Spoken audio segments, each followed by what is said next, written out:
Chris, what do we have going on in the tropics? Well, we've got Gabrielle, but it is not a threat to us. So we're not worried about anything in the tropics right now as we continue through what, again, is still the busiest month of hurricane season.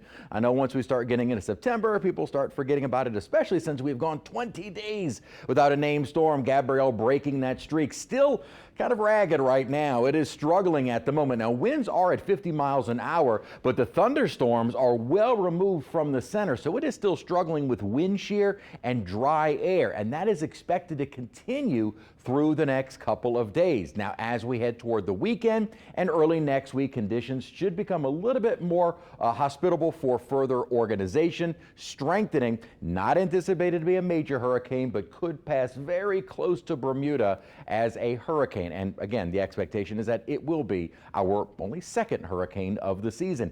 Elsewhere in the tropics, low chance of development from a wave that is just to the south of Cabo Verde, another one that is expected to come off of Africa shortly. Both of those had been kind of indicated by the models, but never aggressively forecasted to really develop. Now, a little closer to home, this is from the Climate Prediction Center. They issued this graphic yesterday indicating a low chance of kind of a watch out into the Bay of Campeche, southern southwestern Gulf as we head towards September 24th to the 30th. So basically wrapping up the month, and then kind of highlighting basically the same area as including as well the Western Caribbean going into the first several days of October. So still low chance of watching kind of around Central America, but we've already seen this before and nothing has happened. And none of the models right now very aggressive with development. This is the 10-day forecast, so we're looking at September 27th. GFS ensembles, very few signals for any development in that same area. Same goes for the Euro.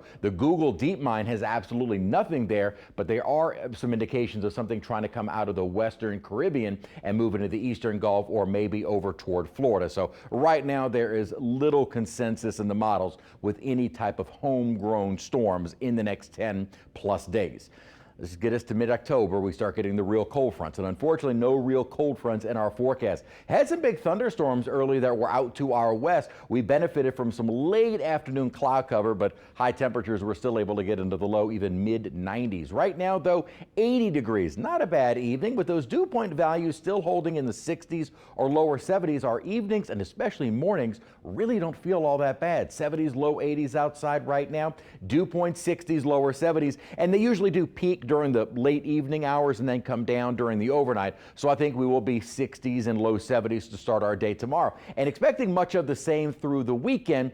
And then by Monday, Tuesday, Wednesday, I think the humidity starts to increase a bit as we'll start to see a southerly wind. Also Monday, the first day of fall. What helped us out with rainfall today was we were at the base of this upper trough. That creates instability, and it was able to bubble up a few showers, more so out to our west today. I don't think that'll be the case as we head into our Thursday or Friday. May start to see a few spotty showers as we head into the weekend, but rain chance is 20%. So not much, and that rain chance remains fairly low for Monday, the first day of fall. Now we do start to get a little bit more of those upper disturbances happening as we head further into next week, and I think that will start bringing our rain chances up a little bit, and maybe with more clouds and rain knocking temperatures a little closer to normal.